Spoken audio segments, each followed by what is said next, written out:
आदि सकल स्वराज प्रदेश कैवल करतार की श्री कृष्ण स्वामी महाराज की परम गुरु श्रीमद करुणा सागर महाराज की पितुर कुबेराचार्य श्री नारायणदास महाराज की पितुर कुबेराचार्य श्री गर्भदास महाराज की चतुर कुबेराचार्य श्री भगवान दास महाराज की पंचम कुबेराचार्य श्री पाइकदास महाराज की षष्टम कुबेराचार्य शीतलदास महाराज की सप्तम कुबेराचार्य श्री अभिचरदास महाराज की अष्टम कुबेराचार्य श्री धर्मप्रियदास महाराज की श्री सब संतन की श्री सब देवन की श्री ज्ञान संप्रदाय की श्री गुरुगादी सारसापुरी की श्री कैवल धाम की सत्संग प्रारंभ समय का सत्सैव साहे।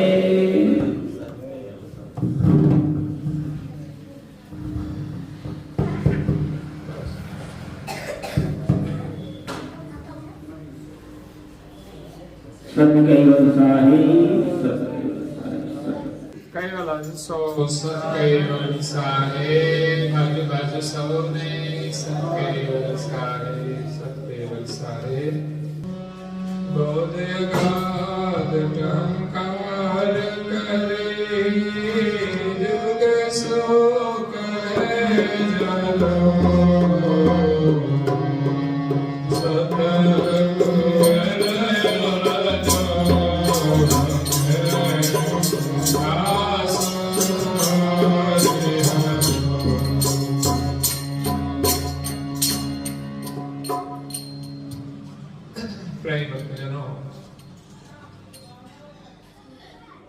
ज्ञान संप्रदाय स्थापक अनंत ब्रह्मांडाधीश विश्व नियंता सकलता सत कैवलना परम विशेषांश अनंत अंशोना कारणहार परम मोक्षना दाता कैवल धर्म धुरंधर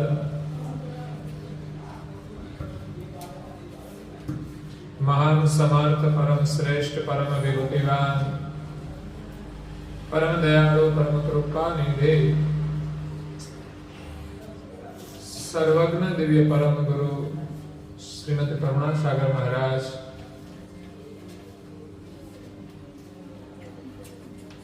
जगतना जीवोનું પરમ કલ્યાણ કરવા માટે જગતના જીવોને જન્મ મરણના ત્રાસમાંથી મુક્ત કરવા માટે જગત કર્તાનો સંદેશ લઈ આ વિશ્વની અંદર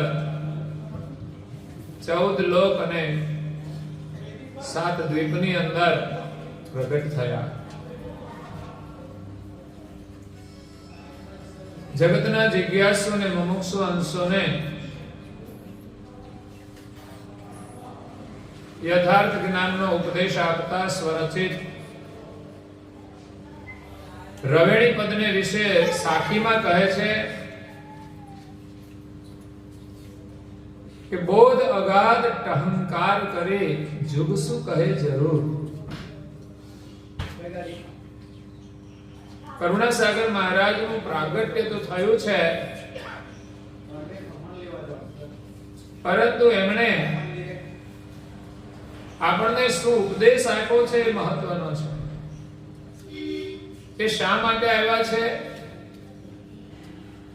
અને એ કોણ છે એની ઓળખ આપણને એમના ઉપદેશ દ્વારા થાય છે। તો પરમ ગુરુએ આપણને ગદ્ય અને પદ્ય બે વિભાગમાં ઉપદેશ આપેલો છે। એમાં મોટા ભાગનો ઉપદેશ એમણે પદ્યમાં આપ્યો છે, મતલબ ચોપાઈઓની અંદર પદની અંદર જેને ગાઈ શકાય। એમાં ઘણા બધા પદો પણ રચ્યા છે અને ઘણો ઉપદેશ ગદ્યની અંદર આપ્યો છે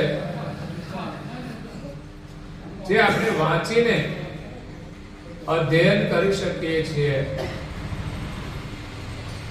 અને એ પણ ગુજરાતી ભાષામાં લખ્યું છે। હા, એમણે લિપિનો ઉપયોગ દેવનાગરી કર્યો છે પરંતુ ભાષા એમણે ગુજરાતી વાપરી છે. અને ચોપાઈઓની અંદર જે ઉપદેશ આપ્યો છે એમાં એને પ્રાકૃત ભાષા કહેવામાં આવે છે. પ્રાકૃત એ કોઈ બીજી અલગ ભાષા નથી, પણ દરેક ભાષાની અંદર જે વસ્તુ સમજાવવામાં આવે છે એનો જે આશ્રય હોય છે એને પ્રાકૃત કહેવામાં આવે છે. બાકી તો એમના ઉપદેશની અંદર બધી ભાષાઓના શબ્દો આવે છે.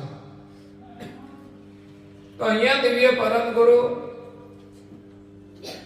કહે છે કે બોધ અગાધ ટહંકાર કરી. એમણે જે બોધ આપ્યો છે ને એને ટહંકાર કર્યો છે, ગર્જના કરી છે. નહીં તો પછી એને કોઈ સાંભળી ના શકે. ગર્જના થાય ને એટલે દૂર સુધી સંભળાય. જંગલની અંદર સિંહ ગર્જના કરે ને તો કેટલા દૂર સુધી સંભળાય અને બધા જ સામાન્ય જીવો સંતાઈ જાય.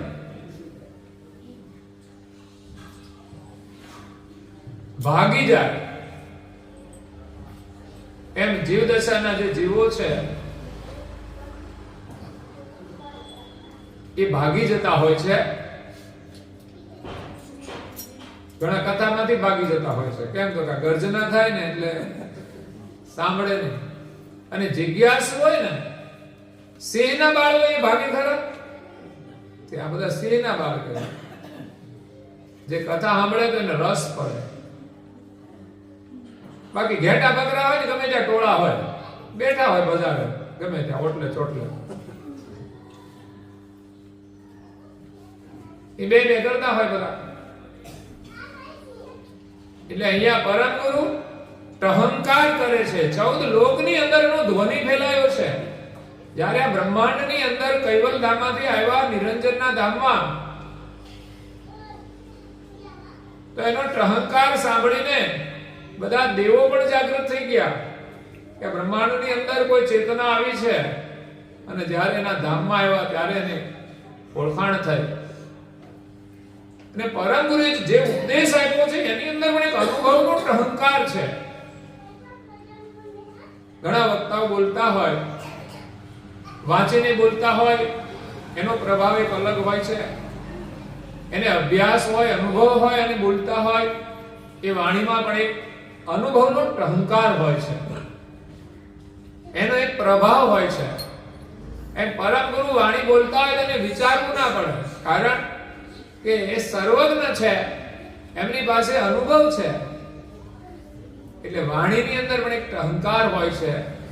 તો જ્યારે એનો ઉપદેશ સાંભળીએ ને ત્યારે એના ટહંકારનો એમાં આપણને અનુભવ થાય છે.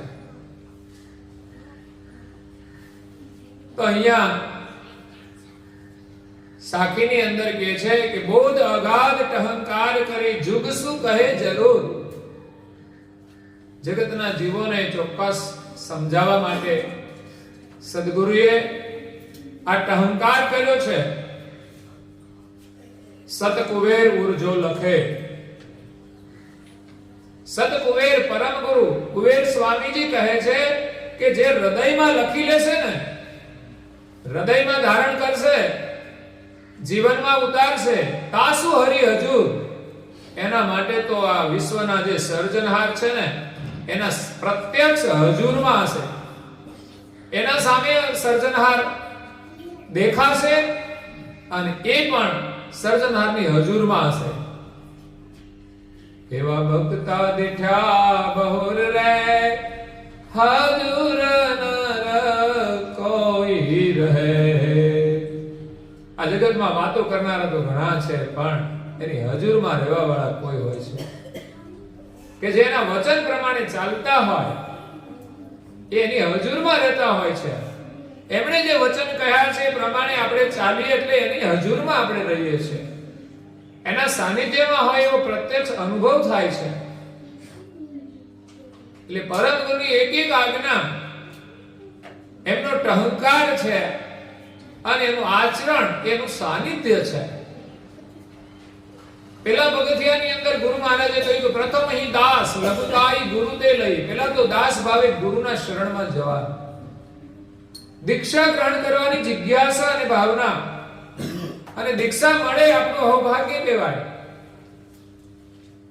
હમણાં અમે એક ગામમાં ગયા તો મેં કીધું કંઠી બંધાવવાની, તો કે અમારાથી પડાય ને એટલે નથી બાંધવી.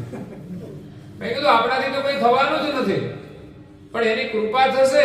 આ તો યોગ હોય તો જ દીક્ષા મળે છે, ને તો નથી મળતી. એમાં પરમ ગુરુની દીક્ષા એ તો આપણું સદભાગ્ય કહેવાય. નહીં તો કોઈ સામેથી આપે ને કોઈ ના મળે, માગે તોય ના મળે. એવી અમૂલ્ય દીક્ષા આપણને મળે, અહોભાગ્ય છે. અને પાળવાની કૃપા તો એમની થશે ત્યારે આપણે પાળીશું. એ તો આપણાથી કઈ થવાનું જ નથી, કે આપણાથી કઈ ખોટું થાય કે પાપમાં પડાય કે ના થાય. તો મેં કે એમાં કેમ પાપમાં પડવાનું છે? એની દીક્ષા વગર જ કેટલા પાપમાં પડ્યા છે એ તો ખબર નથી, પણ એની દીક્ષા મળશે તો પાપમાંથી આપણે બચી જઈશું. શ્રદ્ધા ક્યારે જોડાય કે જ્યારે આપણને એની દીક્ષા મળે ને ત્યારે નક્કી થઈ જાય કે એમનું સ્મરણ મારે કરવાનું છે. જેની સાથે સંબંધ જોડાય ને પછી એનું સ્મરણ જ કરે, બાકી ફર્યા કરે ને ગમે એને સંબંધ ના જોડાય ત્યાં સુધી કોઈ એકનું સ્મરણ ના કરે. જે ગમી જાય એને મનમાં આવી જાય પણ સ્મરણ ના થાય. પણ એકવાર સંબંધ જોડાઈ ગયો અને મૂર્તિ જોઈ લીધી પછી મૂર્તિ ખસે નહીં. એનું નામ આપી દીધું પછી તો એ ભૂલે જ નહીં, એ જ નામ રેટા કરે. એવી સ્થિતિ દીક્ષામાં પણ હોય છે. જેમ એક બાળકને તમે સ્કૂલમાં દાખલ કરો ને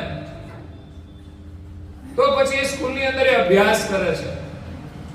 એવી રીતે આપણું જેમાં એડમિશન થાય ને એમાં જ આપણે અભ્યાસ કરીએ છીએ. તો એ રીતે ગુરુ દીક્ષા મળી જાય કે આપણું સૌભાગ્ય છે. ગુરુ દીક્ષા લેવીને આપણાથી ન પડાય એવી સ્થિતિ તો હોય જ છે, એટલે ડરવાની જરૂર નથી. પણ એની કૃપાથી પડાશે એવો વિશ્વાસ જોઈએ. નાનું બાળક ક્યાં બધું કરે છે, પણ એ ધીમે ધીમે બધું કરતું થઈ જાય છે. એટલે ગુરુ દીક્ષા મળી જાય પછી પ્રથમ હિ દાસ લઘુતાઈ ગુરુ તે લઈ. તિલક તુલસી જપમાલ કરને, તિલક ધારણ કરવાનું હોય છે. દીક્ષા લીધી એટલે પછી આપણા માથે તિલક આવે છે એટલા માટે કે જેમ સૌભાગ્યવતી સ્ત્રી લગ્ન કરે એને બીજા દિવસે કેવું ના પડે તું કપાળમાં સેતો પૂરજે માથા ઉપર અને કપાળમાં બિંદી કરજે. અત્યારે તો ફેશન આવી છે બિંદી વગરની કે ભાઈ કપાળ તો કોરા જ રાખવાના. પણ આ તો એક સંસ્કાર છે, સંસ્કૃતિ છે ભારતની, આખા વિશ્વની છે. પણ આધુનિક સમયની અંદર લોકો આ સંસ્કૃતિને ભૂલતા જાય છે. બધી જ રીતે ખાવા પીવામાં, પછી કપડાની અંદર, બધાની અંદર સંસ્કૃતિ જોડાયેલી છે. આપણું જીવન જોડાયેલું છે. એ પ્રમાણે જીવીએ ને તો એમાં આપણી સલામતી છે. એક હોય છે સગવડ, બીજી હોય છે સલામતી અને ત્રીજી હોય છે સદગતિ. આ ત્રણ સ છે. પણ સામા છે તો કે સગવડ આપણને સંપત્તિથી મળે એ પણ સ, સલામતી સગવડ આપણને પૈસાથી મળે પ, અને સલામતી આપણને પુણ્યથી મળે છે. જીવનમાં જેટલા સારા કામ કરીએ ને, કોઈ પણ સારું કામ કોઈને મદદ કરી, સમજવાનું તમારું પુણ્ય થયું છે, એમાં તમારી સલામતી છે. સંપત્તિ સગવડ આપે પણ સલામતી નથી આપી શકતી. સંપત્તિ ઇન્દિરા ગાંધી પાસે કેટલી બધી હતી, છતાં એમના રક્ષકોએ એનું ભક્ષણ કરી દીધું. કારણ કે પુણ્ય પતી ગયું તો જીવન ખતમ છે. બાકી આપણી સલામતી છે ને આપણા પુણ્યથી છે. આપણા દેશમાં એ તો આતંકવાદીઓ ચારે બાજુ મીટ માંડીને બેઠા છે. અત્યારે વિશ્વ યુદ્ધો થઈ રહ્યા છે, પણ સલામતી પુણ્યથી છે. ઘરમાં તમારું પુણ્ય હોય ને તો ઘરમાં શાંતિ હોય છે. કારણ કે પુણ્યનું ફળ જ શાંતિ છે. તમે સારા કામ કરો તો ઘરમાં શાંતિ આવવાની છે. તમે સારી રીતે રહેવાના જ છો. પૈસા તો પ્રારબ્ધથી મળે છે ને મહેનતથી મળે છે, પરંતુ શાંતિ છે ને પુણ્યથી મળે છે. એટલે જીવનમાં હંમેશા સત્કર્મ કરતા રહેવું જોઈએ. અને સદગતિ તો છે ને સદગુરુની કૃપાથી મળે. અને પરમેશ્વરથી મળતી હોય છે એટલે પમાં છે. તો અહીંયા પરમ ગુરુની આપણે કૃપા મેળવવાની છે, ત્યારે એમની આજ્ઞા પાળવાથી આપણને એની કૃપા મળશે અને આપણી રક્ષા કરશે. જેમણે એની ભક્તિ કરી છે ને, એની વિકટ પરિસ્થિતિમાં એ આવીને ઊભા રહ્યા છે, પણ એનો વિશ્વાસ નથી તૂટ્યો. આપણે પ્રતીક્ષા કરવી પડે. શબરીબાઈએ કેટલી પ્રતીક્ષા કરી, તો અવશ્ય રામના દર્શન થયા. એમ આપણો વિશ્વાસ નહીં તૂટે તો ચોક્કસ એ આપણું કામ કરશે. જેને ભક્તિ કરી છે ને, એને કોઈ આશા નથી કરી કે ભગવાન આવીને મારું કામ કરી જાય, પણ એને તો માત્ર ભક્તિ જ કરી છે, સત્યના માર્ગે જ ચાલ્યા છે,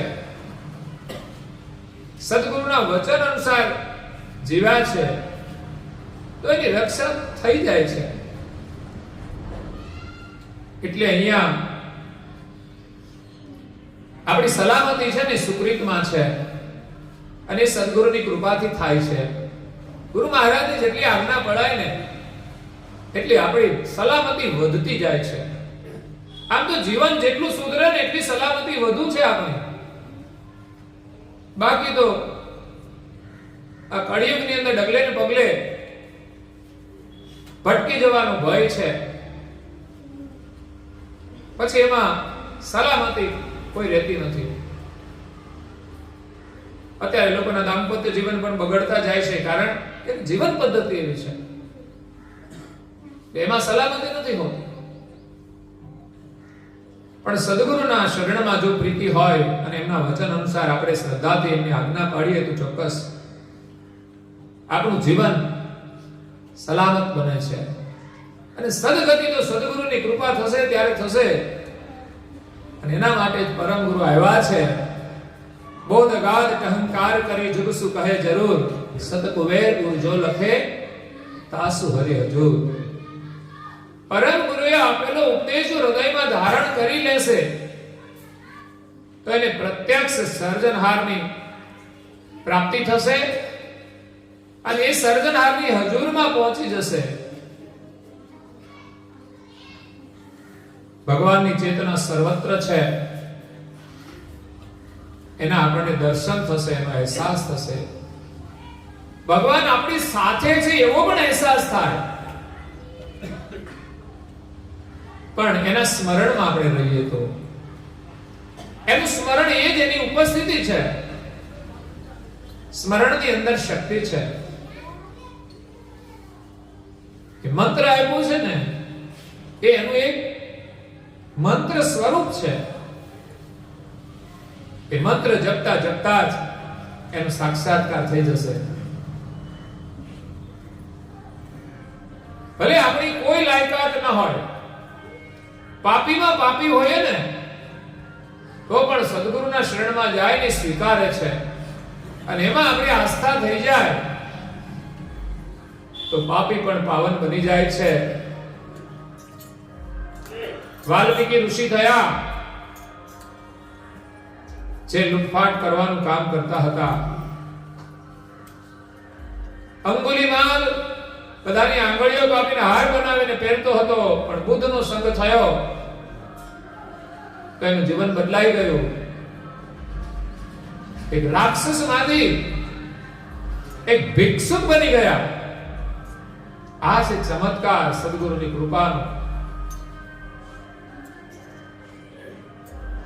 રત્નાકર જે લૂંટફાટનું કામ કરતો હતો, પણ નારદ મુનિ મળ્યા, એમને રામનો મંત્ર આપ્યો, અને રામ જપતા જપતા જપતા તો રામમય બની ગયો. એને રામાયણની રચના રામના પ્રાગટ્ય પહેલા કરી દીધી. તો એ છે મંત્રની શક્તિ. પરમેશ્વર આપણને ગુરુના રૂપમાં મળે કે મંત્રના રૂપમાં. આપણે એમ કહીએ છીએ કે ગુરુને જ આપણે ભગવાન માનવા જોઈએ, પણ ગુરુએ આપેલો મંત્ર ન જપીએ તો કેવી રીતે ભગવાન મળશે આપણને? ગુરુ એ ભગવાન રૂપ હોય, પણ ભગવાન એમણે ગુરુએ આપેલો જે મંત્ર છે ને, એ જ ભગવાનનું રૂપ છે. તો મંત્રમાં વિશ્વાસ હોવો જોઈએ. તો સદગુરુ એ મોક્ષના દાતા છે. આ જગતની અંદર જગત કર્તાનું જ્ઞાન લઈને આવ્યા છે. જે કોઈ એના શરણે ગયા એને નિર્વાણ પદની પ્રાપ્તિ થઈ છે. એમનો જે ઉપદેશ છે એ જે હૃદયમાં ધારણ કરે છે એને પ્રત્યક્ષ સર્જનહારનું દર્શન થાય છે. આ વિશ્વ એમનું બનાવેલું છે. માત્ર એનું જ્ઞાન મળી જાય ને તો એમ લાગે કે આ તો બધી જગ્યાએ ભગવાનના દર્શન થાય. આ ઘડિયાળ ચાલે છે ને તો કોણ ચલાવે છે? આપણને એમ હોય કે આ કોણ ચલાવે, બનાવી કોણે? તો કે કોઈ બનાવી હશે, જે કંપની વાળા છે એને બનાવી હશે. કોઈ સંશોધન કર્યું હશે તો એમ માને કે એને બનાવી હશે. પણ વાસ્તવિક તો દરેક સર્જન એ માલિકનું છે. એના સર્જન પછી લોકો ક્રિયા કરે છે, પછી એના નામે આવે છે, પણ હકીકત માલિકની ચેતના વગર આ જગતમાં કંઈ ચાલતું જ નથી. ત્યારે એક એક વસ્તુને જોઈને આપણે ભગવાનના દર્શન થાય કે આ જગતમાં જે કંઈ જોઈએ ને ભગવાને બધું બનાવ્યું છે. માણસ માટે તો બધું જ બનાવ્યું છે, પણ માણસ એનો વિવેકથી ઉપયોગ કરે ને તો એ સુખી પણ રહે છે અને એને ભગવાનની અનુભૂતિ થાય છે. આપણા દરેક કાર્યની અંદર ભગવાનનું દર્શન થાય છે. ઝાડ, પાન, પશુ, પંખી, ફૂલ, છોડ, દરેકમાં જુઓ તો માણસ શું બનાવી શકે? આર્ટિફિશિયલ બનાવે છે, પરંતુ ભગવાને જે બનાવ્યું છે ને એમના જેવું તો કોઈનાથી બને જ નહીં.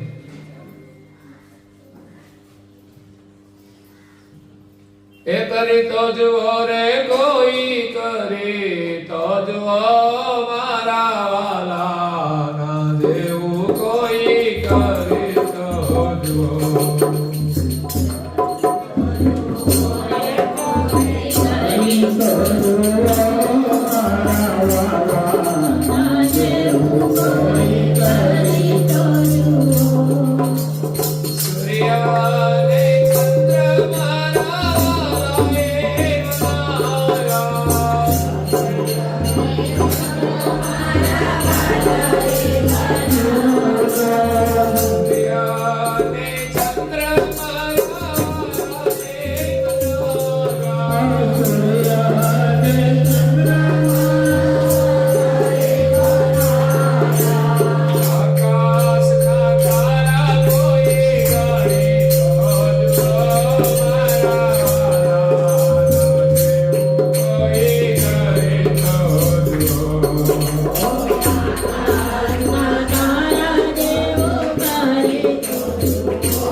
દ્રષ્ટિ આપી છે એમના ઉપદેશ દ્વારા કે આ જગતની અંદર આપણે જગત કર્તાનું દર્શન કરવાનું છે.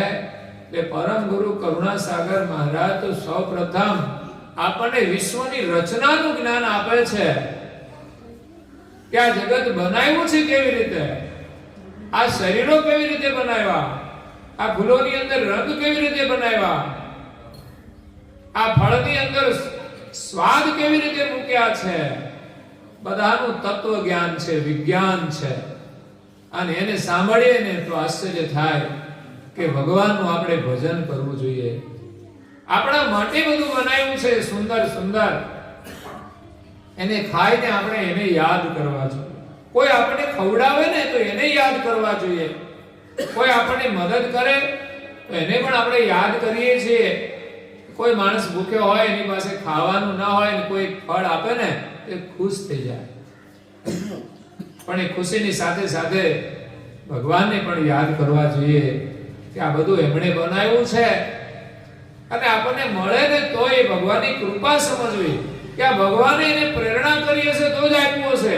નહીં તો આ કોઈ આપે છે કોઈને, ઘરમાં કોઈ નથી આપતું. તો કોઈ આપણને મદદ કરે એ પણ એક ભગવાનની કૃપા છે.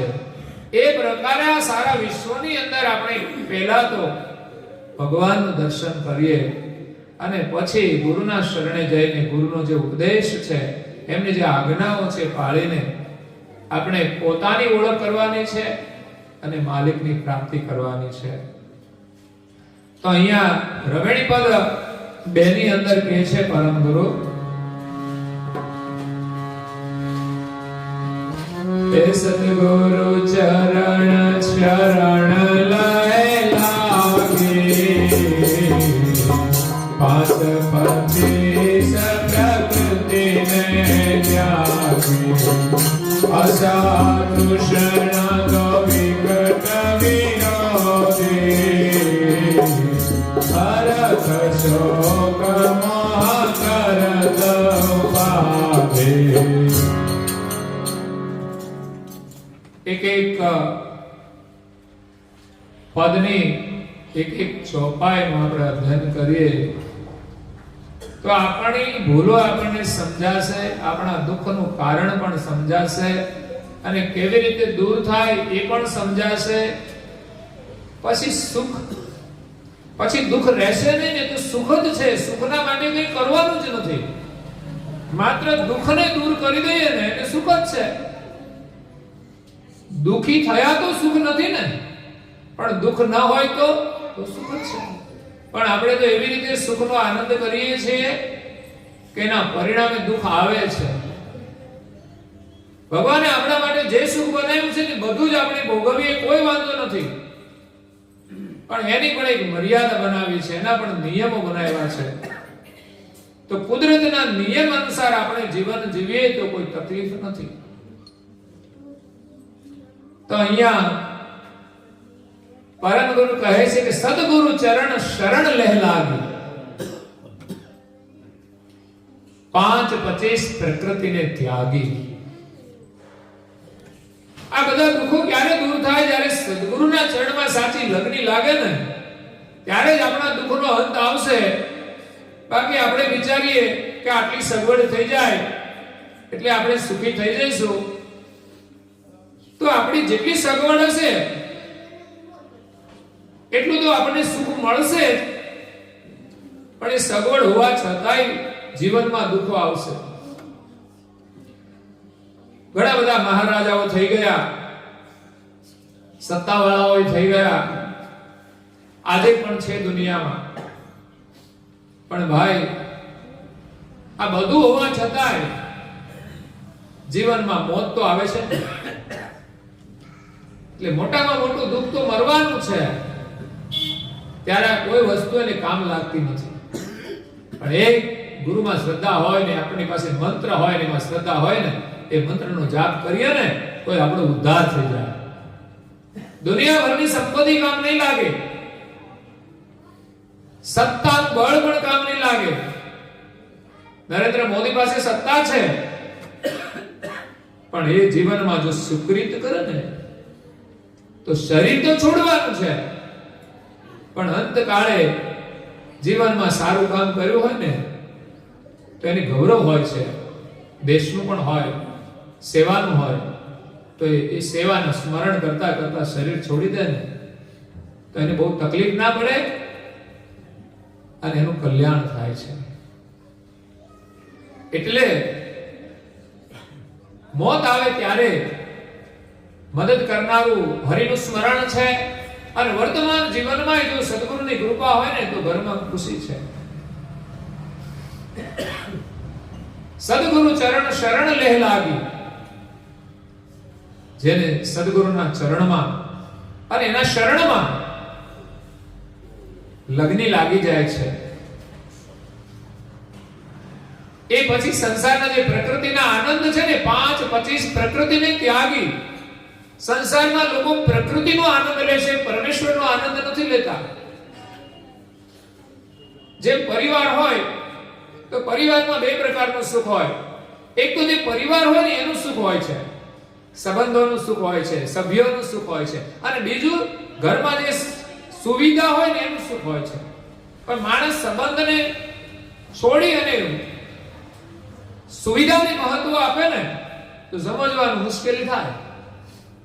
સંબંધોની અંદર કડવાશ આવે છે, અને પછી સગવડનું સુખ પણ એને મળતું નથી.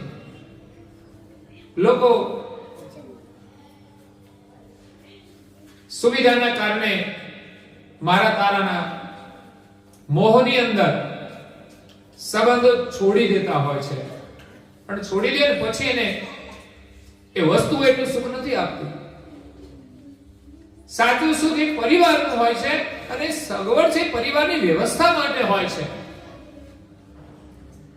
પણ પ્રાથમિકતા જો સગવડને આપી દે તો પરિવારનું સાચું સુખ એ ગુમાવી દે છે. એમાં જગતની અંદર પણ આ પરમેશ્વરનું સુખ છે એ સર્વોત્તમ છે. પરંતુ મનુષ્ય જ્યારે પ્રકૃતિનું સુખ માણે છે ને ત્યારે પરમેશ્વરને ભૂલી જાય છે. આ શરીર પ્રકૃતિનું છે એટલે પ્રકૃતિજન્ય વ્યવહાર તો આપણે કરવો જ પડશે. ખાવું પીવું, હાલવું ચાલવું, ઓઢવું પહેરવું, આ બધી વ્યવસ્થા જરૂરી છે. તમારી જે પરિસ્થિતિ હોય એ પ્રમાણે તમે એનો ઉપયોગ કરો.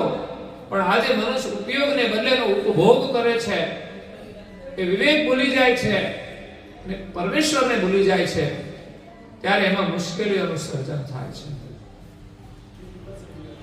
કંઈક તો આપણા પ્રારબ્ધ અનુસાર હોય છે ને કંઈક આપણે વર્તમાનની અંદર જે આચરણ કરીએ છીએ ને એની પણ પ્રતિક્રિયા મળતી જ હોય છે. તમે કોઈની સાથે સારો વ્યવહાર કરો, મધુર બોલો તો સામેથી સારી પ્રતિક્રિયા આવવાની જ છે.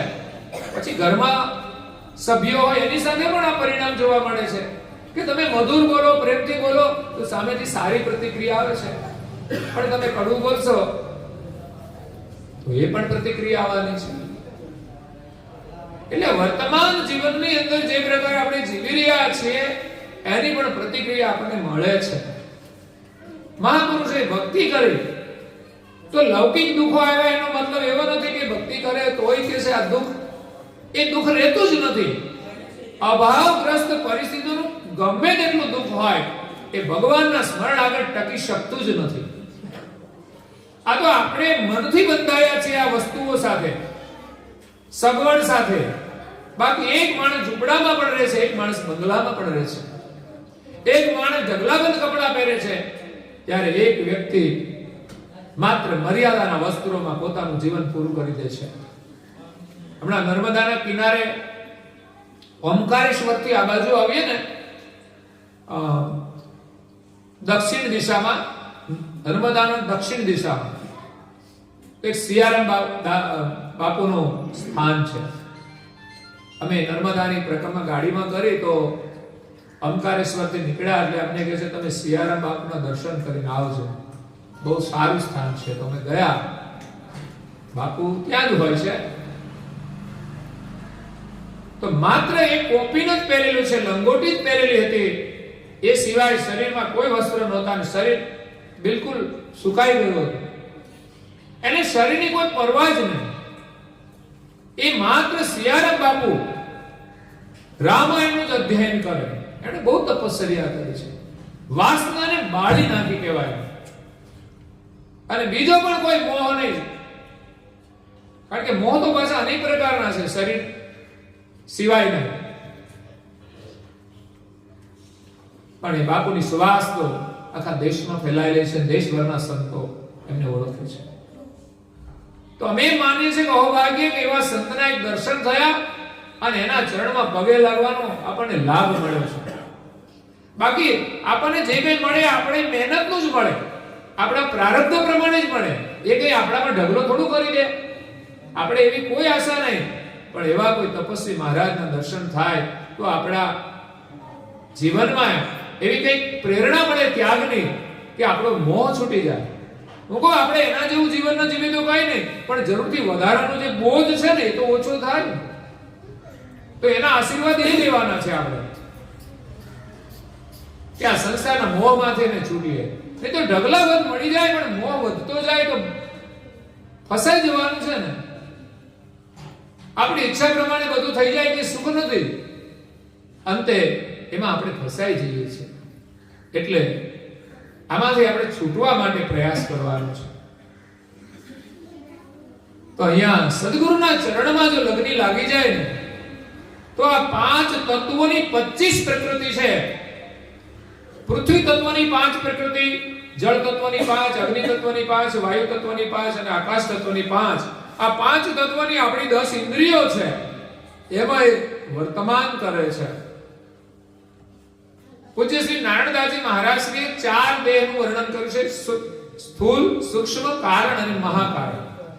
આ ચારે 4 દેહની અંદર 5 તત્વોની 25 પ્રકૃતિનું વર્ણન કર્યું છે કે આ તત્વો આપણા શરીરમાં વર્તમાન કરે છે.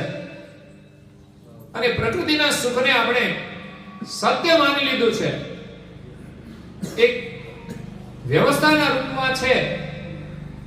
શરીર છે તો આપણે ક્રિયા કરવાની છે, ખાવાનું, પીવાનું, જોવાનું, સાંભળવાનું, બોલવાનું, ચાલવાનું, એ બધી જ ક્રિયા છે. પરંતુ આપણે પ્રકૃતિના સુખમાં ફસાઈ જઈએ છીએ અને એનાથી ઉપરનું જે શ્રેષ્ઠ સુખ છે એને ભૂલી જઈએ છીએ. એ સુખ તો પ્રાણી, પશુ, પંખી બધા જ આનંદ કરે છે. જ્યારે સદગુરુ આવ્યા છે ને એ શ્રેષ્ઠ સુખનો સંદેશ લઈને આવ્યા છે અને પ્રકૃતિના સુખમાં જ માણસ પ્રપંચ કરે છે. ધર્મના સુખમાં પ્રપંચ નથી કરવો પડતો. ધર્મગુરુઓ કરતા હોય ને તો પણ એ પણ પ્રકૃતિના સુખ માટે જ કરતા હોય. બાકી ધર્મ જે આત્મ કલ્યાણ કરવાનું છે એમાં તો પ્રપંચ આવતો જ નથી. અને પ્રપંચ છોડે ત્યારે તો એ સુખ મળે છે. એવું આત્માનું સુખ એ આપણી પાસે છે. આપણે સ્વયં સાધના કરીને મેળવવાનું છે. થોડી પ્રાર્થના કરીએ, થોડી પૂજા કરીએ, આપણા હાથ પાવન થઈ જાય. જે હાથથી પૂજાનું કાર્ય થાય ને એક સંસ્કાર બને છે. ધીમે ધીમે એથી પણ વિશેષ સારા કાર્યો થશે. કારણ કે હાથની અંદર પણ સંસ્કાર છે, લેવા અને મૂકવાના. તો શું લેવું અને શું મૂકવું એ પણ મહત્વનું છે. સારી વસ્તુ ગ્રહણ કરવી અને હાથ દ્વારા આપણે લેવાનું મૂકવાનું બે કામ કરીએ છીએ. તો કોઈને પડેલાને તમારે ઊભો કરવો હોય તો હાથથી પકડીને ઊભો કરાય છે, એ સુકૃત કાર્ય છે. અને ઘણા ધક્કો મારીને કોઈને પછાડી પણ દેતા હોય છે તો સારું પણ લઈ શકાય છે. અને બીજાને આપણે આપણા હાથે સેવા કરીએ છીએ, યોગદાન કરીએ છીએ તો એ પણ એક હાથના સંસ્કાર હોય ને તો થાય છે, નહીં તો નથી થતું. હાથ અને પગ ક્યાં ચાલે તો સારા કાર્ય તરફ ચાલે, ખોટી દિશામાં ગતિ ન કરે. એ પણ એક પગના સંસ્કાર છે. પરિક્રમા કરીએ ને તો એનો મહિમા છે. લોકોને ખબર ના પડે કે આ ફરવાનું શું મળે, એનાથી શું મળી જાય, આમ દેખાય નહીં પણ એ સંસ્કાર મળે છે. અને પગ હંમેશા સારી દિશામાં, સાચી દિશામાં ગતિ કરે ને એ જ મોટો લાભ છે.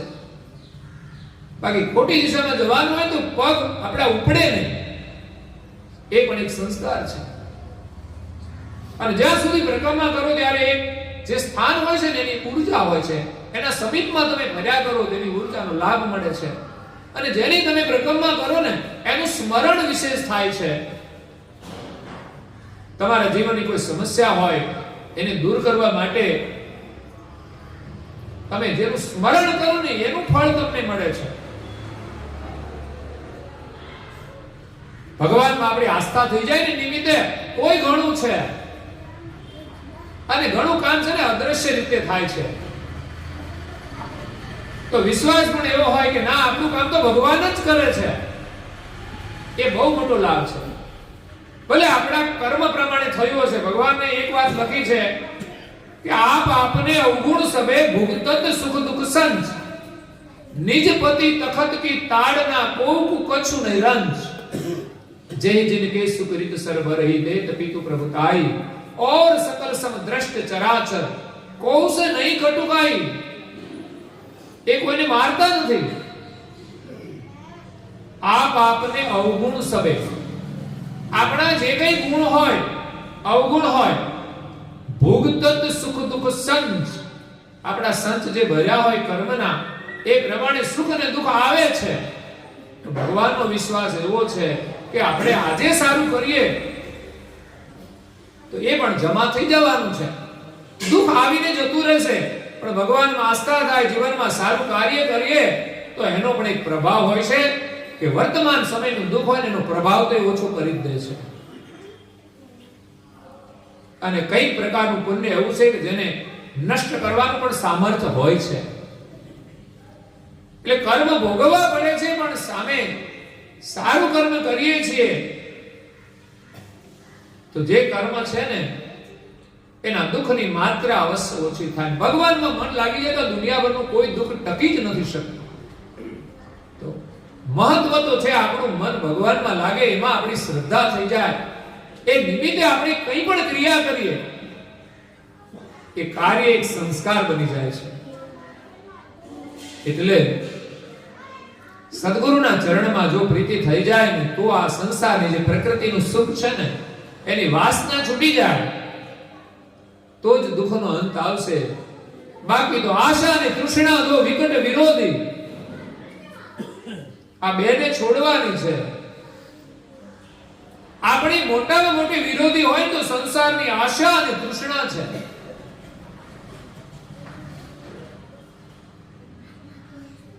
કશું સાથે આવવાનું નથી તો પછી જે કંઈ આપણે મહેનત કરીએ પ્રમાણિકતાથી ભગવત સ્મરણ સાથે અને મળે અને વિવેકથી સંયમ રાખીને ઉપયોગ કરીએ તો એમ લાગે કે સિયારામ બાપુના દર્શન કરીએ ત્યારે એમ લાગે કે આપણી જરૂરિયાત કેટલી છે.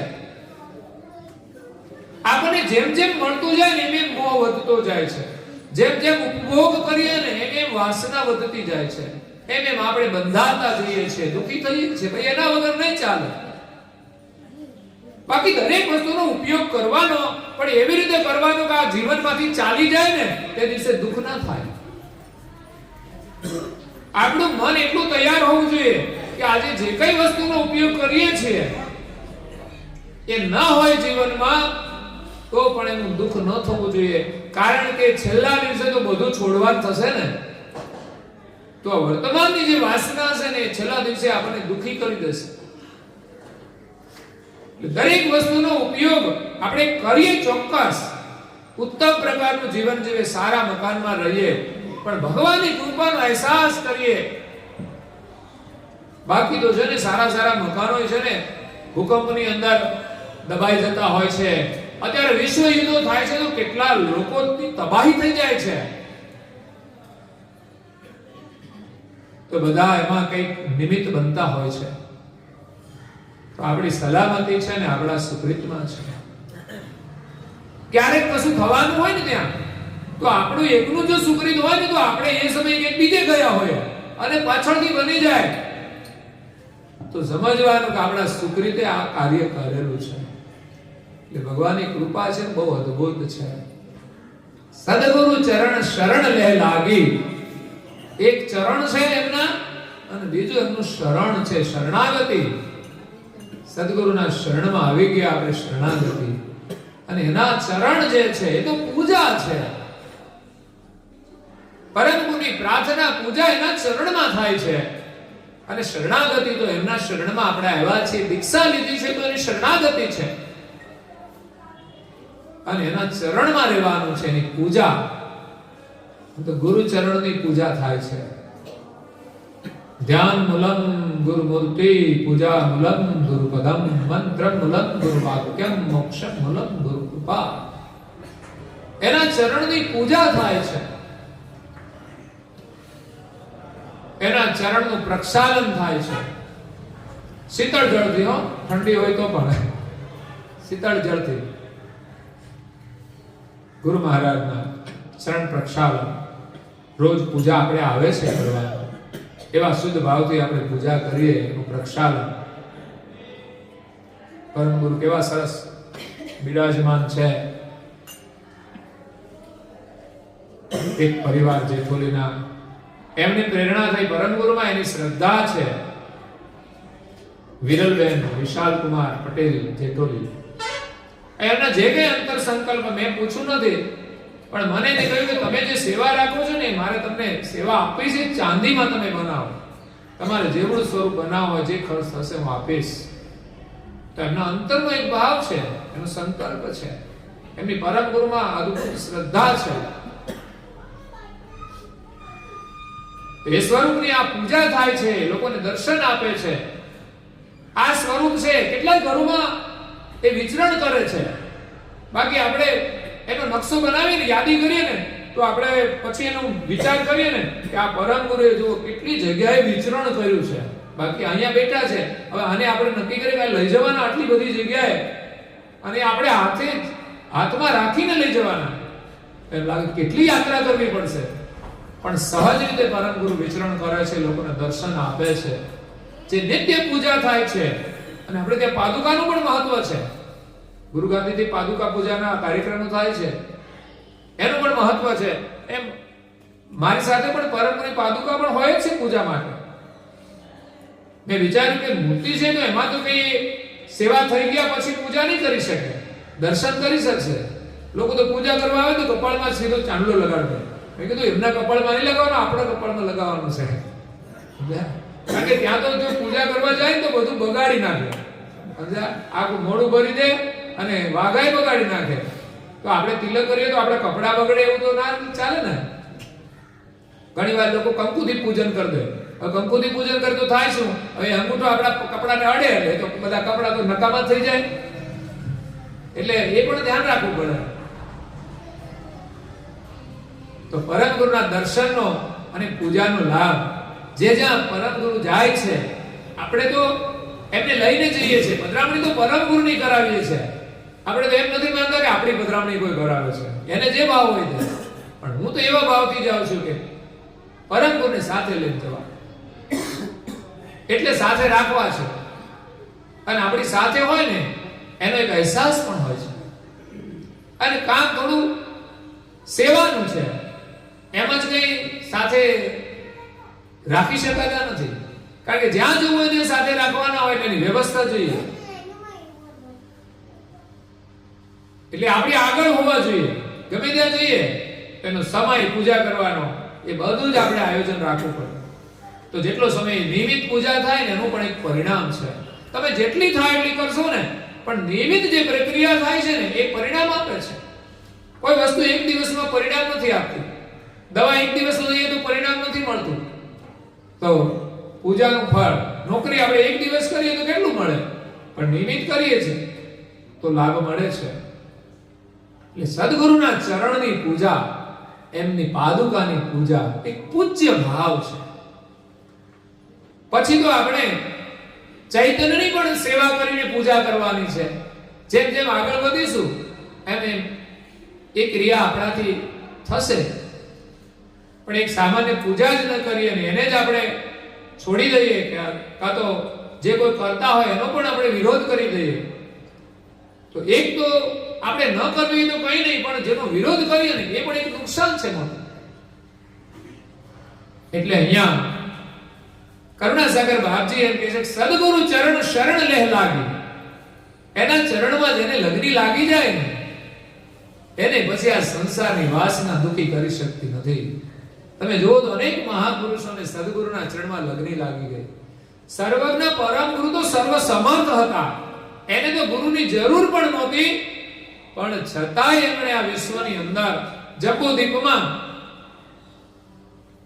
પ્રગટ થયા. 7 વર્ષની ઉંમરે એને ગ્રહનો ત્યાગ કર્યો અને ગુરુના આશ્રમમાં ગયા અને ગુરુ દીક્ષા લીધી છે.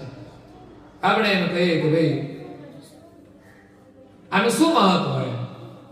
આપણે કર્મ કરીએ એનું જ ફળ આપણને મળે છે. તો કરુણાસાગર બાપજીને કોઈ ગુરુ કરવાની જરૂર ખરી? એ તો સર્વજ્ઞ ને સર્વ સમર્થ હતા, એનાથી તો કોઈ ખોટું થવાની કોઈ સંભાવના જ નથી. પણ છતાંય વિચાર કરીએ કે આ જગતની અંદર ગુરુ પરંપરાનું કેટલું મહત્વ છે. અને દરેક ક્ષેત્રની અંદર જે કોઈ જ્ઞાન મળે છે ને, એક પરંપરા કહેવાય, ગુરુ પરંપરા જ કહેવાય છે. ભલે પછી એમાં શબ્દ સંબોધનો જુદા હોય. આપણે સ્કૂલમાં ભણીએ છીએ તો શિક્ષણ મેળવીએ છીએ કે આપણે વિદ્યાર્થી કહેવાય, અને પેલાને આપણે શિક્ષક કહીએ છીએ, જે શિક્ષણ આપે છે. પણ શિક્ષા આપે એને શિક્ષક કહીએ છીએ, પણ એ ગુરુ છે. અને જે વિદ્યાર્થી છે એ શિષ્ય છે. અને એ જ વિવેકથી જો વિદ્યા અધ્યયન કરે ને તો ખરેખર એને સાચી વિદ્યા પ્રાપ્ત થાય. એના કાર્યની વિદ્યા તો મળે જ, અક્ષર જ્ઞાન તો મળે જ, પણ એને જીવન જીવવાનું પણ જ્ઞાન મળે છે. એટલે આપણે ત્યાં પહેલા તો ગુરુકુળોની અંદર આ વિદ્યા અધ્યયન કરાવવામાં આવતું હતું, અને એ પરંપરા અનુસાર લોકોને સંસ્કાર પણ મળતા હતા. એટલે સદગુરુના ચરણમાં આપણી જો લગ્ની લાગી જાય, પછી એ સંસારની આશા અને તૃષ્ણા એ મટી જાય. આપણે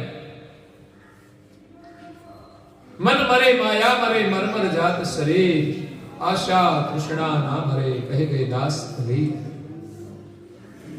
મન મરે ને માયા મરી જાય, પછી શાની આશા રહે છે? મરમર જાત શરીર, શરીર પણ મરી જાય. પણ કબીરજી અહીંયા જે આશા તૃષ્ણાની વાત કરે છે, આશા તૃષ્ણા ના મરે, અને એ છે પરમેશ્વરને પામવાની પણ એક આશા અને તૃષ્ણા હોય છે.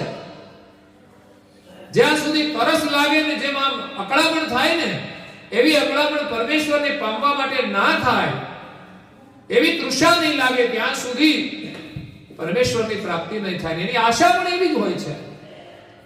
એને પામવા માટેની આશા હોય ને, તો એની સાધના અને ભક્તિ પણ એવી જ હોય છે. તો સિયારામ બાપુના દર્શન કરીએ ને, સ્મરણ થાય ને, તો આપણને બોધ વારંવાર મળે છે. સંતોનો જે મહિમા ગાયો છે ને, એ પ્રકારે ગાયો છે. દર્શન કરીને પણ આશીર્વાદ મળે છે કે વારંવાર એને સ્મરણમાં આવે. આપણને એમ થાય ખાલી દર્શન કરવાથી શું મળી જાય, પણ બોધ મળે છે, દિશા મળે છે, દ્રષ્ટિ મળે છે. આ વારંવાર કથામાં એને કેમ યાદ આવે છે? તો કે એનું જીવન છે ને બોધરૂપ છે. ત્યારે આપણને એમ થાય કમસે કમ આપણો મોહ તો છૂટી જાય. એની પાસે એકે જોડી કપડા નથી, આપણે 5 જોડી હોય તો બસ સંતોષ તો થાય. અને જેને ન હોય એને આપણે એક જોડી તો આપીએ. એટલે હરક શોક મોહ કરત ઉપાધિ, આશા અને તૃષ્ણા બેનું ફળ શું છે? તો હર્ષ અને શોક. આશા પૂરી થાય તો હર્ષ છે, ન થાય તો શોક છે. હર્ષ શોક મોહ, મોહ છે ને એ જ દુઃખનું કારણ છે. આશા અને તૃષ્ણાનું કારણ જ મોહ છે. સંસારનો મોહ રૂપી પડદો જો હટી જાય, એ છૂટી જાય, તો સંસારમાં કોઈ દુઃખ છે? આ આવશ્યકતા છે, જરૂરિયાત છે, એનો ઉપયોગ કરવાનો છે. પરિવાર સાથે રહેતા હોય તો પરિવારની ચિંતા તો કરવી જ પડે. છોકરાને ભણાવવા પડે, એમની વ્યવસ્થા કરવી પડે. આપણા માટે ભોજન જોઈએ, એની વ્યવસ્થા, મકાન જોઈએ, એની પણ વ્યવસ્થા. અત્યારે ઘણા લોકોના ઝૂંપડા હોય, એની અંદર એને ઠંડી લાગતી હોય, ઓઢવાનું પૂરું હોય ના હોય, એવી પરિસ્થિતિ પણ હોય છે લોકોની. તો આપણી જરૂરિયાત માટે તો ચોક્કસ આપણે મહેનત કરવી જોઈએ, પણ પછી આપણા માટે પૂર્ણ વિરામ, જેટલું આપણી જરૂરિયાત પૂરતું મળી જાય ને, પછી આપણે પરમેશ્વરનું કાર્ય કરવું જોઈએ. માનો કે આપણી પાસે પર્યાપ્ત સંપદા છે,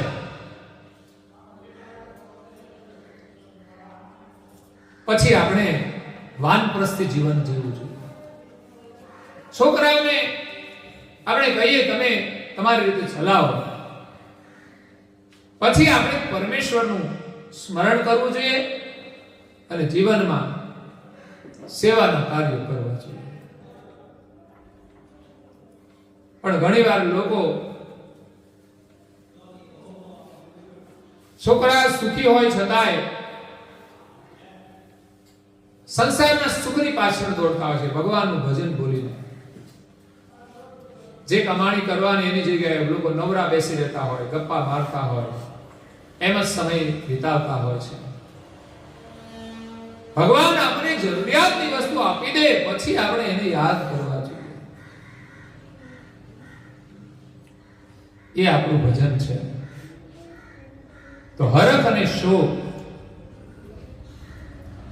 આ સંસારના સ્વાભાવિક અનુભવો છે. સંસાર સુખની અંદર હર્ષ પણ થાય છે લોકોને. છોકરાના લગ્ન હોય કેટલો હરખ હોય, છોકરાના પપ્પા પણ નામ ડિસ્કો કરવા માંડે, એટલો હર્ષ થઈ જાય. પણ ક્યારેક પાછું શોક પણ આવી જાય છે. એટલે ખુશી હોય છે પણ ભગવાનને યાદ કરવાના એની પણ એક ખુશી હોય છે. છોકરાના લગ્ન થાય છે, બધું ગોઠવાઈ જાય ને એ સારી વસ્તુ છે. સારી રીતે સંપન્ન થઈ જાય એ ભગવાનની કૃપાનો અહેસાસ કરીએ. અમારા જો આ ભગત આવ્યા છે ને, વડોદરીથી આવ્યા છે, શાકભાજીનો ધંધો કરે પણ મોજમાં જ રહેવાનું. હા, મોજમાં જ. ભગવાન એટલી કૃપાનો આમ અહેસાસ કરે છે. નહીં તો શાકભાજીનો ધંધો કરે છે, સાદું એવું ઘર છે, નાનો એવો ધંધો છે, પણ એટલા ખુશમાં રહે છે ને. માન કે આપણે તમારી છે ને ચાંદીમાં તુલા કરવી છે, એની ઈચ્છા વ્યક્ત કરી. માને તો કઈ કોઈ ઈચ્છા નથી. જો કે હમણાં અમારે એક તુલા કરી, પહેલા એકવાર સિક્કાની તુલા કરે, એકાદ વખત સાકરની તુલા કરી છે, પણ હમણાં સાકર અને બદામની તુલા કરી. અમારા પરદેશી આજે આવ્યા છે પરિવારજનો, મેહુલ કુમાર, ભીખાભાઈ, ડોગરિયા પરિવાર, એમની સેવાનું યોગદાન તો મેં વારંવાર કહું છું કે ઘણું સારું છે અને એનાથી સુકૃત કમાય છે. કારણ કે મળ્યું છે, જેટલું સુકૃત કરીશું ને એ આપણી સલામતી છે. અને સદમાર્ગે વપરાયું છે તો સલામતી થઈ ગઈ. વત્તા જે વાપર્યું છે ને એ વાયુ છે ને એ પાછું મળવાનું જ આપણને. ભગવાન આપે જ છે, પણ આપણી ચાહના હોય તો તકલીફ એ થાય છે કે પ્રતીક્ષા કરવી પડે, એનું પરિપક્વ થાય ત્યારે મળે. અને ઘણું પુણ્ય વર્તમાનમાં પણ આપણે આનંદના રૂપમાં મળતું હોય છે. સેવાનું કાર્ય કરવાનો વધુ વધુ લાભવાની તો આનંદ છે. આપણું જીવન, આપણી કઈ વસ્તુઓ ભગવાનના કાર્યમાં કે સેવાના કાર્યમાં વપરાઈ ગઈ એ આપણું સૌભાગ્ય. આ સદબુદ્ધિ આપણે મળે એ ભગવાનની કૃપા, નહીં તો બીજું શું. નહીં તો બધા અહીંયા પડ્યા રહે છે અને આપણે ચાલ્યા જઈએ છીએ. એટલે અમારા બાલ કુવેર, એમને બહુ વર્ષો પછી દીકરાનો જન્મ થયો. એક ભગવાનની કૃપા આપણે માનીએ છીએ. નહીં તો આવી સમસ્યાઓ કોઈ કોઈ પરિવારોમાં આવતી હોય છે. એવી સમસ્યા હમણાં એક પરિવારમાં ગયા અમે કાલોલમાં, તો એમણે રજૂઆત કરી કે અમારે આવું થયું છે. મેં કે ભગવાનના શ્રદ્ધા રાખો, એમના આશીર્વાદ સારું થઈ જાય તો મેં દર્શન કરવા આવજો, બસ બીજું કંઈ નહીં. બસ શ્રદ્ધા રાખીને એક મંત્ર જપ કરે 5. મેં કીધું થોડા મંત્ર કરજો 5. માનતા ના હોય છતાં પણ એક શ્રદ્ધાથી માણસ એટલું કાર્ય કરે, ભગવાનનો વિશ્વાસ રાખે. કુદરતી પ્રક્રિયા અનુસાર બધું ચાલે છે, પણ તમે કર્મ કરો તો એનું ફળ મળે છે. એમ કહેવાય છે કે એક પરિવારને કોઈ કહેલું જ્યોતિષે કે આ જન્મમાં તમારે કોઈ સંતાન પ્રાપ્તિ નથી, પણ પછી એ સેવાભાવી હતા તો કોઈ મહાત્મા આવ્યા, એ ભૂખ્યા હશે તો ભિક્ષાવૃત્તિ કરતા કરતા અને એમને રોટલી આપી. તો એમને 3 રોટલી આપીને એના ફળ સ્વરૂપે એમને આશીર્વાદ આપ્યા. તો એમ કહે છે કે એમને એક પણ સંતાન નહોતું, એની જગ્યાએ પાછળ 3 સંતાનોની પ્રાપ્તિ થઈ. તો હતું નહીં એના પ્રારબ્ધમાં, એ નક્કી જ હતું, પણ એને કર્મ કર્યું તો જમા થયું, તો એનું પરિણામ એને મળ્યું છે. એટલે એ રીતે કોઈ કર્મ નિષ્ફળ નથી જતું. અને ભગવાનનું કાર્ય તો અતિ ઉત્તમ છે. એટલે એમને ત્યાં દીકરાનો જન્મ થયો, નામ પણ કુવેર રખાયું છે. અને એમની એક તુલા હતી, સાથે એમને મારી પણ તુલા કરવાની બાધા રાખેલી. અમારા પૂર્વીબેન તો અહીંયા આવ્યા બધા પરિવારજનો અને તે દિવસે તુલા કરી હતી. પૂર્ણિમા જતી ને ગઈ, હા, એની પ્રસાદી આપણે પૂર્ણિમા બધાને મોટો મોટો કરીને આપી દીધી અને આજે પણ આપી દઈશું. ભાગશાળી તમે એ તુલાની પ્રસાદી તમને મળે, સાકર અને બદામ. તો એ જ રીતે અમારા જે ભક્ત છે ને વડોદરીના, એ તો અચાનક કહી દીધું મને કે આપણે તમારી તુલા થશે. મને કહે છે પ્રેરણા પરમ ગુરુ કરી છે. એની પોતાની સ્થિતિ સામાન્ય છે છતાં પણ કહે છે આપણે 1 કિલો ચાંદી આપવાનું, પણ તમારી તુલા થશે. મેં કીધું જ્યારે થાય ત્યારે હવે જોઈએ, વાંધો નહીં. પણ એને કહ્યું છે એટલે થાય, એ મને વિશ્વાસ છે. એ પરમ ગુરુના ઘણા જે કાર્યો થઈ રહ્યા છે બધા વિશ્વાસે થાય છે, એ હું અનુભવ કરું છું કે જેને જેને વચન આપ્યા છે ને મને, અને મને એમાં વિશ્વાસ છે. આ મંદિર બનાવ્યું છે ને એ પણ એક સંકલ્પ છે, અને મને કહ્યું કે તમારું મંદિર થઈ જશે તો થઈ જશે. આપણને ભગવાનનો ભરોસો છે, પણ આપણે બેઠા રહીએ ને કે આપણે જોઈએ કે દિવસે થાય છે, તો એમ ના થાય.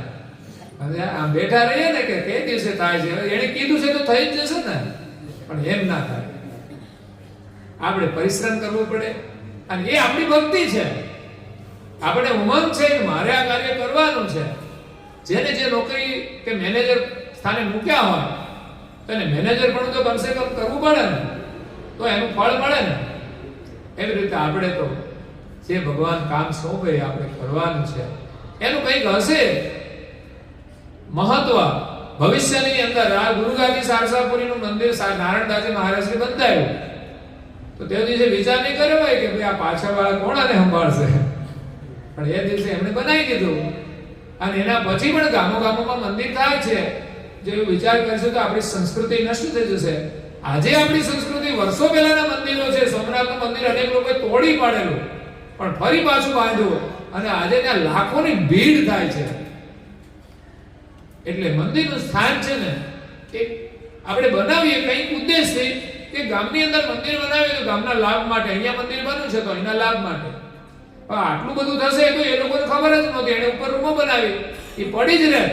પણ હવે એને બનાવી તો કંઈક ઉપયોગમાં આવી તો અહીંયા આવવાનું થયું અને રહેવાનું થયું, એનો ઉપયોગ થાય છે.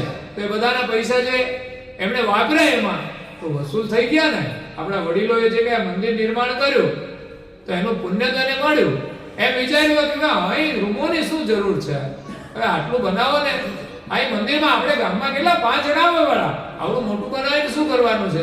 પણ આજે જે પરિસ્થિતિ બનાવી, પણ આજે બધાને એનો લાભ મળી ગયો. પાછળ પણ આપણે બનાવ્યું છે, એનો ઉપયોગ થાય છે, એ રીતે એનો લાભ છે.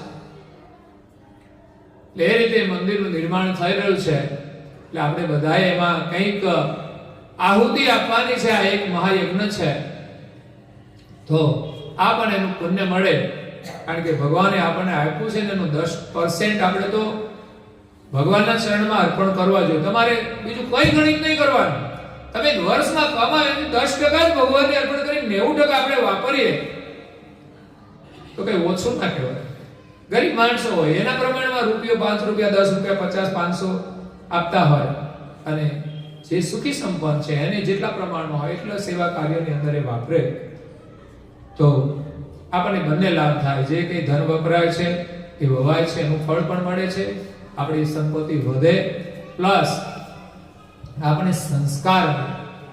નહીં તો સંપત્તિ છે ને આપણી મતિ ફેરવી નાખે છે, આપણે ભોગ તરફ લઈ જાય છે. ઘણા લોકોને લાખો રૂપિયા હોય તોય ભ્રષ્ટાચાર નથી છોડતા, બોલો. અને કૌભાંડ બહાર નીકળે ત્યારે ખબર પડે કે આટલા બધા રૂપિયા હતા, તો પછી એને આટલો બધો પ્રપંચ નહીં કરવો જોઈએ. માણસને કેટલા જોઈએ. એટલે એ રીતે આપણને જે કંઈ ધન મળ્યું છે એ સેવા કાર્યની અંદર વપરાય. તો એમણે સંકલ્પ કર્યો છે, એમની પરિસ્થિતિ બહુ નથી છતાંય 1 કિલો ચાંદીનો, પણ એ કે થઈ જશે બસ. પરંતુ કરવું પડશે, કારણ કે એને કોઈ પોતાના સ્વાર્થ માટે તો વાપરવાના નથી. ન હોવા છતાં એક એલાન કરી દેવું. બાકી અમે કહેવા જઈએ ને તો કે હમણાં મેળ નહીં પડે, તો પછી તો એ પ્રકારની પ્રક્રિયા ચાલતી હોય છે આપણા માટે. ભગવાન આગળ આપણે એલાઉન્સ કરી દઈએ ને કે આટલા મારે આપવા છે, તો સમજવાનું કે એને તૈયારી કરવી પડશે આપવાની, જે પરિસ્થિતિ હશે એમાં. અને આપી દઈએ તો પણ એ આપણને આપે જ છે, એ તો વિશ્વાસ છે આપણને. એટલે આજે અહીંયા માગસર સુદ પૂર્ણિમા છે, સદગુરુના ચરણનો મહિમા છે. એનો મહિમા તો છે ને આખી જિંદગી ગાઈએ ને તોય કઈ ખૂટે એમ નથી, એવો અપરંપાર છે. સબ ધરતી કાગજ કરું કલમ કરું વનરાય, સાત શાયર કી મસી કરું પણ ગુરુ ગુણ લખ્યા ન જાય. અનેક રચનાઓ છે. અહીંયા તો એક ચોપાઈ આપણે લઈએ છીએ, પણ એની સામે અનેક મહાપુરુષોની જે ગુરુ ભક્તિ છે ને એ સામે આવે. ગુરુ ચરણમાં જેને લગ્ની લાગી ગઈ છે ને એવા મહાપુરુષોના જીવન વૃત્તાંત સાંભળીએ તો આપણને આમ આનંદ થાય, આપણને ગૌરવ થાય અને ગુરુ ચરણમાં આપણી પ્રીતિ થાય. મીરાબાઈને ગુરુના ચરણમાં લગ્ની લાગી ગઈ રોહિદાસ સમાન. વિચાર કરો, જ્ઞાતિ ના જોઈ કે ગુરુ કઈ જ્ઞાતિના છે. અત્યારે તો જોવે, પૂછે પણ ખરા કોઈ સાધુને, તમારી જ્ઞાતિ કઈ છે, તારે કામ શું છે, તારે છોકરો પરણાવવાનો છે, છોકરી પરણાવવાની છે.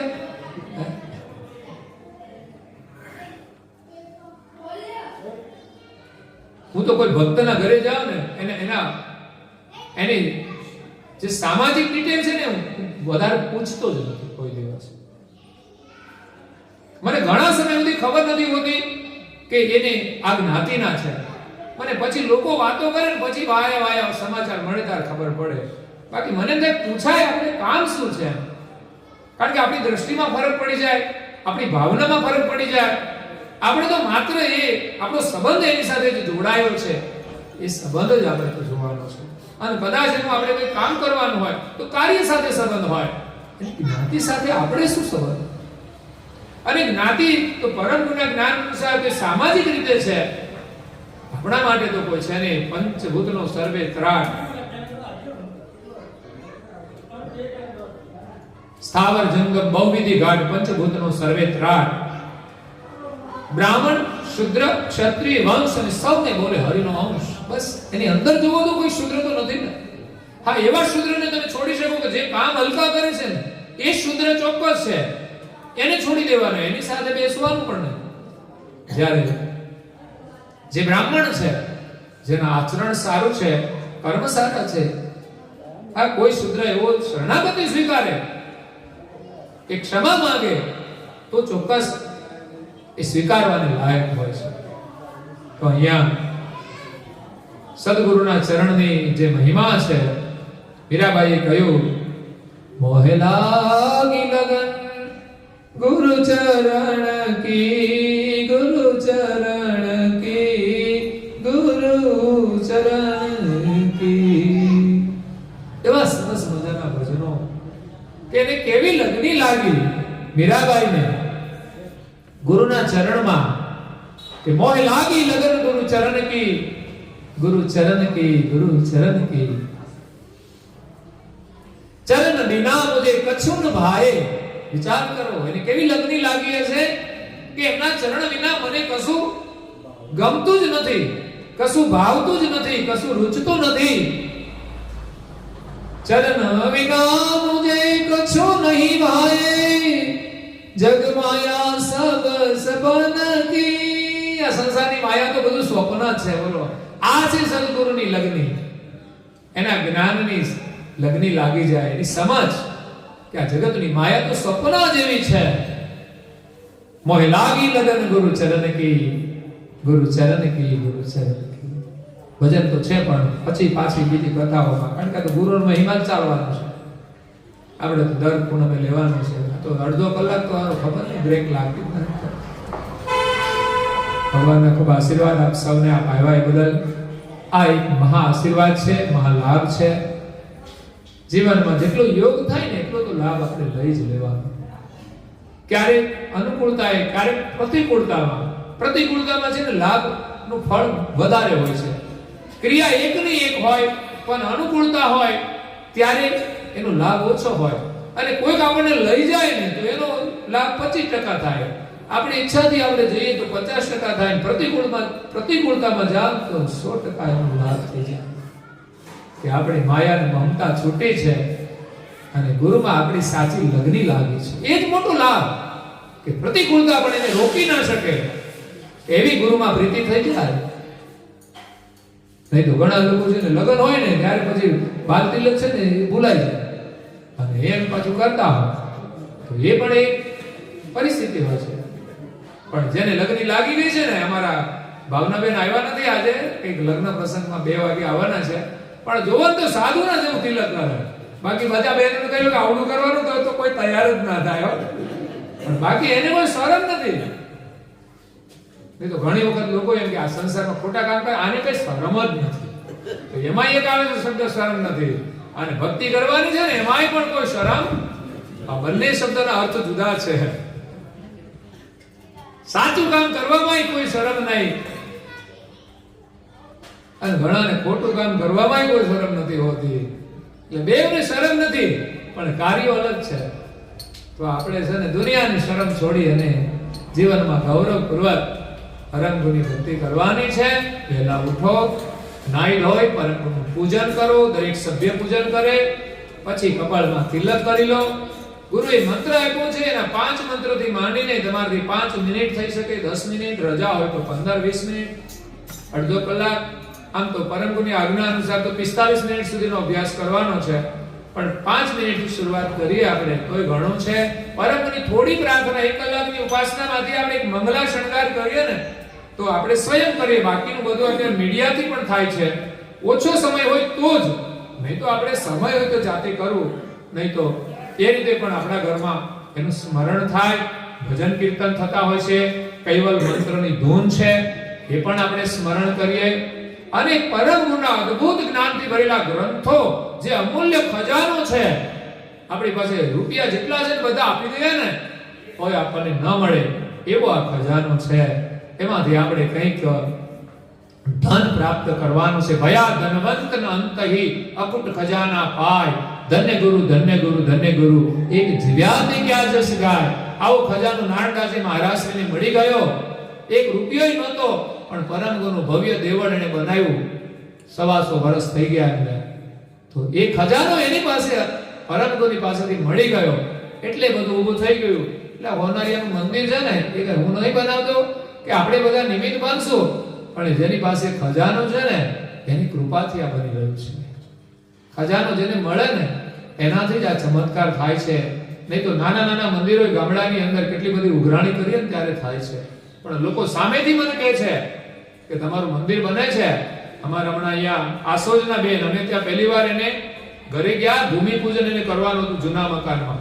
એ બેન એકલા અમેરિકા છે, બહુ ભણેલા નથી, એટલે સામાન્ય કાર્ય કરે છે. ત્યાં છોકરાઓ અહીં છે બધા, પણ એ ગયા છે. તો મને કે આપણે મકાન બનાવવું છે અહીંયા, તો તમે આવો, ખાલી ટચકો મારી જતા રહેજો.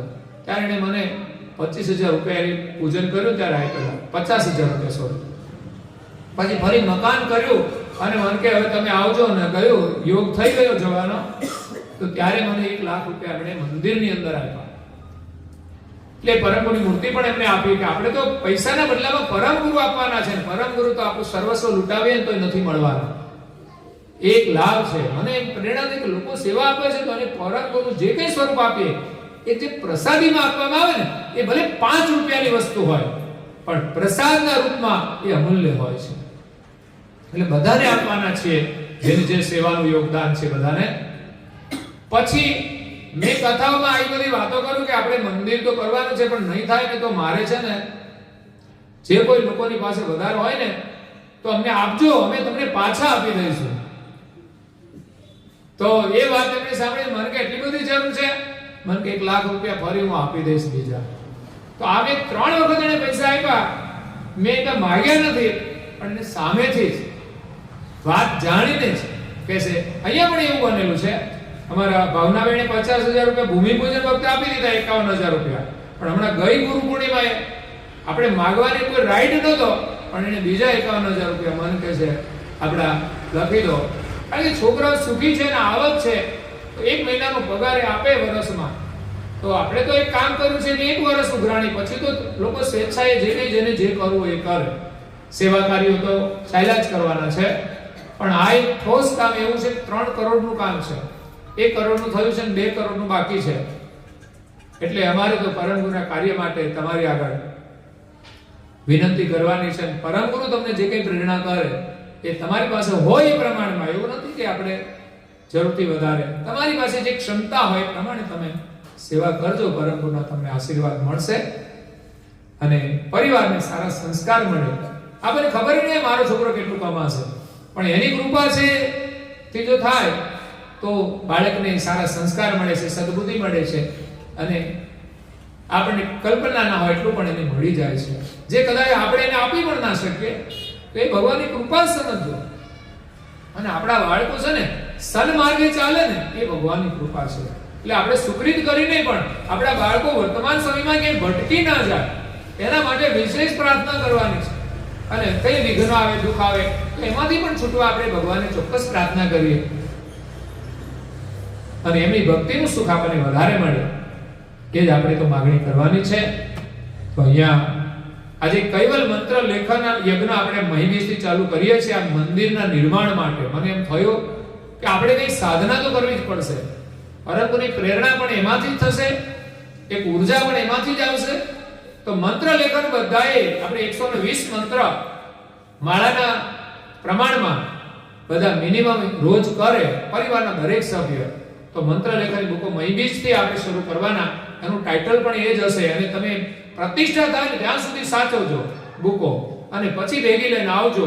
જે ફર્સ્ટ સેકન્ડ થર્ડ હશે એને આપણે ચોક્કસ એનું સન્માન તો કરીશું, પણ એને કંઈક પરમ ગુરુની સ્મૃતિ ભેટ પણ આપીશું કે એના પરિવાર માટે પ્રેરણારૂપ રહે અને આશીર્વાદરૂપ રહે.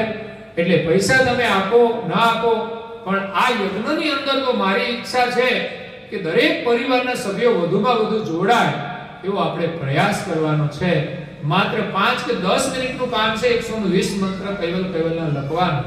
એની પુસ્તિકા આપણે છપાવીએ છીએ, એમાં પણ જેને જે ઈચ્છા હોય તો આપજો, નહીં તો પછી પુસ્તિકા જે આપણે છપાઈશું એનો જે ખર્ચ હશે એ પ્રમાણે એ મૂલ્યમાં તમારે લઈ જવાની છે. એટલે એમાં 2 નામ આવ્યા છે મારી પાસે.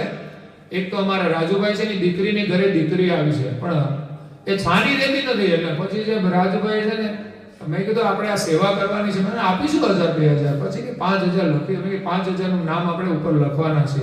જાજા નામની જગ્યા નથી ને તો બધા લખું, પણ નોંધ બધાની રહેશે આપણી પાસે. તો કે 5 લખી તો વાંધો નહીં. તે દિવસે જ હાજે હોઈ ગયું. આપણે જેમ જ માનવાનું, ખબર હોય કે ભગવાનની કઈક તો કૃપા છે. એટલે આ બધું સારું કામ થાય છે બધું, અને એના નામે કર્યું છે. તો આ તો કામ સામાન્ય આપણે માનીએ, પણ એના જીવનમાં એ લાભ કરે. કારણ કે માતા પિતાને દીકરીઓ દીકરાઓ સુખી થાય ને એવી ઈચ્છા હોય, એના નામે કંઈક સારું કામ કર્યું છે, સેવા કરી છે, તો એ છોકરાને પણ લાભ મળતો જ હોય છે. તો એ મંત્ર લેખનની અંદર આમ તો અમે ગયા વખતે રાજુભાઈનું નામ હતું, અને બીજું અમારા આજે પરદેશી આવ્યા છે ને એમાં અમારા કૈવલધામ વાસી જયાબેન ભીખાભાઈ ડોબરિયાના નામે અમે ગયા વખતે આ મંત્ર લેખનની બુકો છપાવી હતી, અને એમાં એનું યોગદાન મુખ્ય હતું. એ 2 પરિવારનું છે. એટલે આ વખતે પણ જેનું આવશે એની નોંધ લખીશું. જેને સ્વેચ્છાએ આપો આપજો, કારણ કે આપણે તો સેવા યજ્ઞ બહુ મોટો છે, મંદિરનું કાર્ય મોટું છે, પાછું એમાં કઈ બાદ બાકી ના કરતા. હા, એટલે હું તો ચોખ્ખું કહું પાછો. પછી તમારે જેને સગવડ હોય આપજો. અને ભજનાવલી આપણે છપાવીએ છીએ, એમાં પણ અમારા જો પીપરિયાથી આવ્યા છે 3 ભાઈઓ, એમના નામ લખાવ્યા. એ ભાઈ બધા લખાવ્યા છે. એમાં અમારા મુખ્ય દાતા તો અમારા જેઠોલીના પરદેશમાં છે, અમેરિકાથી ડાયાભાઈ બાબરભાઈ પટેલ, જેમણે આ સિંહાસન આપ્યું છે. આ મંદિરની અંદર ઉપર ઇલેક્ટ્રિક સોલાર ફિટ કરી દીધું છે 2.5 લાખના ખર્ચે, અને આ 1.25 લાખ આની અંદર આપ્યા છે. પરંતુ એક પારણિયું બનાવ્યું અને આ એક સિંહાસન. આમ તો એક સિંહાસન જોયું ત્યાંથી મેં ફોટો બતાવ્યો, ત્યાંથી બહેનોની ઈચ્છા હતી કે આપણે આવું બનાવીએ, પણ મોંઘું થયું ને એટલે 2-4 વર્ષ મૂકી પડ્યું. ફરી પાછું યાદ આવ્યું કે આપણે પેલું સિંહાસન બનાવવું છે, મેં કીધું બનાવી દઈએ. એમાં પાછું બની ગયું અને સરસ પરમ ગુરુ બિરાજમાન થાય છે, એની સેવા સ્મૃતિ. અને આ વર્ષે ફોટો પણ અમે કેલેન્ડરમાં એ જ પસંદ કર્યો છે કે પરમ ગુરુ સિંહાસન ઉપર બિરાજમાન છે અને બધા લોકો એના દર્શન કરે છે. તો એ પરિવારને એમના આશીર્વાદ છે કે હંમેશા એને પણ એ સિંહાસન ઉપર રાખશે, અને આપણે તો હૃદયના સિંહાસન ઉપર બેસવાનું છે. એટલે પરમ ગુરુ આપણા હૃદયમાં રહે એ આપણા માટે બહુ ગૌરવની વાત છે. એટલે ભજનાવલીમાં પણ લોકો 70-80 હજાર રૂપિયા થઈ ગયા છે, કદાચ લાખ આજુબાજુ થઈ જશે ત્યાર પછી આપણે છપાવવાનો પ્રયાસ કરીશું. અને મંત્ર લેખન તો આપણે છપાવી દેવાના છીએ, એટલે થોડા સમયની અંદર જેના આવી જશે 15 દિવસમાં કે મહિના સુધી કદાચ રાહ જોઈએ તો એટલા નામો આપણે અંદર મૂકી શકીશું. અને જે આવશે તો એમાં પછી જેટલા બાકી રહેશે પૈસા એટલા એની કિંમત રહેશે. એટલે આપણે તો 50% જ કિંમત 75% સુધીની આવી જાય ત્યાં સુધી કરીએ છીએ. 50% આવે તો પુસ્તિકાની 50% રાખીશું. એટલે જે કોઈની ભાવના હોય અર્પણ કરજો. અને આ સાથે આજના સત્સંગને આપણે અહીંયા વિરામ આપીએ છીએ. આપ સૌને માગસર સુદ પૂર્ણિમાની શુભકામનાઓ છે. પરમગુરુના ખૂબ આશીર્વાદ કે આજે તમે સત્સંગનો મહાલાભ લેવા માટે ઘરની મોહ માયા છોડીને આવ્યા. દૂર દૂરથી લોકો આવ્યા છે, અને જેને પરદેશથી આવ્યા છે એને આવવાનો યોગ થયો, એમના માટે બહુ વિશેષ પુણ્ય છે. અને પાછું હમણાં મહીબીજ પણ આવે છે, તો એ પણ આપણે ખાસ બધાએ લાભ લેવાનો છે. અમારી ઈચ્છા છે કે સોનારી એક નાનું મંદિર અમે બનાવીએ છીએ, બાલકુવેરની સ્થાપના ત્યાં કરવાના છીએ. એટલે મંદિર મહીબીજ આવતા લગભગ એક નાનકડું છે, એટલે તૈયાર થઈ જશે તો એની સ્થાપના કરીએ અને બધા લોકોને લઈ જઈએ તો કમસે કમ એ ભૂમિના પણ દર્શન કરે અને સ્થાનનો પણ લાભ લે. અને સ્થળ જે બની રહ્યું છે પરિસર, તો હજુ પ્રતિષ્ઠા થતા પહેલા એકવાર જેને પણ આવવાની ઈચ્છા હોય તો જણાવજો, આપણે કંઈક આયોજન કરીશું લઈ જવાનું. તો બધાની બહુ ઈચ્છા છે મને કે તમે કંઈક પ્રવાસ કાઢો ને. મેં કીધું અમારા ગામમાંથી હમણાં એક બસ ગઈ છે, આની સંખ્યા થોડી ઓછી છે, 50 લોકો બહાર ગયા છે. એમાં ખાસ અમારી બહેનો ના હોય એટલે ગામ અમારે ખાલી ખાલી લાગે મંદિરની પ્રવૃત્તિમાં, એટલે બહેનોનું યોગદાન મોટું છે. તો આપણે આયોજન કરીશું બહારના લોકોને પ્રવાસનો. અહીંના લોકો તો વહીવટ કરી લે છે ભેગા થઈને, આખા ગામની એક બસ એની રીતે, એની જવાબદારી એમને સોંપી છે, એટલે મારે એમની સાથે કંઈ વહીવટ નહીં કરવો. પણ બીજા બહારના લોકોની યાદી જો મારી 50ની થશે ને તો એની માટે એક બસ અહીંથી આપણે કરીશું. એટલે એનું જે કંઈ ખર્ચ છે અમે કેલ્ક્યુલેશન કરીને બહાર પાડીશું, અને આગળ કંઈ 2 સ્થળો લેવા હશે તો લઈ લઈશું. કારણ કે બીજા બધાને અહીંના અમારા લોકોને શું છે જઈને આવી જ જવું છે, એટલે એનો આખો પ્રવાસ જુદો રાખવો. અને બીજા 2 સ્થળે જવું હોય ને કોઈને આવવું હોય તો એ પ્રમાણે બીજા લોકો બહુ ના ગયા હોય એ લોકો જોડાતા હોય છે. તો આ રીતે આયોજન છે મહીબીજ ઉપર. મહીબીજ પછી ટૂંકમાં રાખશું. મહીબીજ તો અહીંયા થશે આપણી, પણ વસંત પંચમીનું આયોજન વિચારીએ છે. એનો સંદેશ આપશું તમને, સમાચાર મળી જશે. હજુ આવતી પૂનમ પણ છે બાકી, અને મોબાઈલથી પણ આવશે મેસેજ. તો જે પ્રકારે હોય એ પ્રકારે, અને પ્રાઇવેટ ગાડીઓ લઈને પણ આવી શકો છો. અહીંયા તો અમારે પ્રાઇવેટ ગાડીઓ આખા ફળિયામાં બધાને ઘરે ઘરે થઈ ગઈ છે. હું આવ્યો ત્યારે એક જ ગાડી હતી. એટલે મેં કીધું તમારી આર્થિક પ્રગતિ થઈ છે, પણ હજુ આધ્યાત્મિક પ્રગતિ બાકી રહે. મેં કીધું ભાઈઓની, હા, એટલે હવે તમારા માટે એ યજ્ઞ ચાલુ કરવાનો છે કે તમારે આધ્યાત્મિક પ્રવૃત્તિ કરવાની છે. મંદિરમાં આવવાનું છે, સત્સંગમાં, ભજનમાં. નહીં તો મેં કીધું આપણે અહીંથી વિદાય થઈ જશે તમે નહીં આવો તો. એટલે મેં કીધું આવો થોડા થોડા. ઘણા ગામોની અંદર યુવાનોના મંડળો કેવા છે અને જુઓ તમે, અને તમે પણ લાભ લો. નહીં તો હું રહું તો ના રહું, તમારે કંઈ કરવું ના હોય તો કોઈ ફરક પડતો, તમે તો કરવાના છે. અને હું તો ગમે ત્યાં ફરતો ફરતો બધી જગ્યાએ કામ કરવાનું છું, એવું નહીં. પણ આપ સૌને પરમગુરુના ખૂબ આશીર્વાદ સાથે મારી વાણીને વિરામ આપું. અસ્તુ સત કેવલ સહાય. અને આજે 1100 રૂપિયા અમારા આવ્યા છે ધારાનગરથી, દીવાની અંદર. દીવાના છે દીવાની અંદર. તો એમને પણ પરમગુરુના ખૂબ ખૂબ આશીર્વાદ. સત કેવલ સહાય. सागर महाराज की जय। पूज्य पासी नारायण दास जी महाराज की जय। श्री बलदेव दास जी महाराज की जय। श्री भगवान दास जी महाराज की जय। श्री प्रयाग दास जी महाराज की जय। श्री शीतल दास जी महाराज की जय। श्री अविचल दास जी महाराज की जय। श्री धर्म प्रिय दास जी महाराज की श्री सर्व संतन की जय। श्री सर्वदेवन की जय। श्री ज्ञान संप्रदाय की जय। श्री गुरु गादी शास्त्रापुरी की जय। श्री कैवल धाम की जय। श्री दिव्य संत कथा पूर्णावर्ती का कैवल साई।